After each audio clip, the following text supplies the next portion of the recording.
شعیب نے خبر دی، انہوں نے زہری سے، انہوں نے کہا کہ مجھ کو ابو بکر بن عبد الرحمن بن حارث بن حشام اور ابو سلمہ بن عبد الرحمن نے خبر دی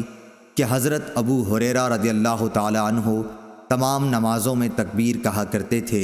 خواہ فرض ہوں یا نہ ہوں، رمضان کا مہینہ ہو یا کوئی اور مہینہ۔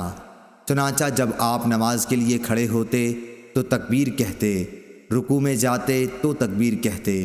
پھر سمع اللہ لمن حمدہ کہتے اور اس کے بعد ربنا ولک الحمد سجدے سے پہلے، پھر جب سجدے کے لیے جھکتے تو اللہ اکبر کہتے، پھر سجدے سے سر اٹھاتے تو اللہ اکبر کہتے، پھر دوسرا سجدہ کرتے وقت اللہ اکبر کہتے،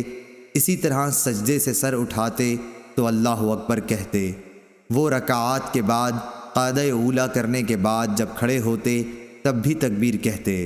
اور آپ ہر رکعت میں ایسا ہی کیا کرتے، یہاں تک کہ نماز سے فارغ ہونے کے بعد فرماتے کہ اس ذات کی قسم جس کے ہاتھ میں میری جان ہے، میں تم میں سے سب سے زیادہ نبی کریم صلی اللہ علیہ وسلم کی نماز سے مشابہ ہوں۔ اور آپ اسی طرح نماز پڑھتے رہے یہاں تک کہ آپ صلی اللہ علیہ وسلم دنیا سے تشریف لے گئے۔ صحیح بخاری حدیث نمبر 803۔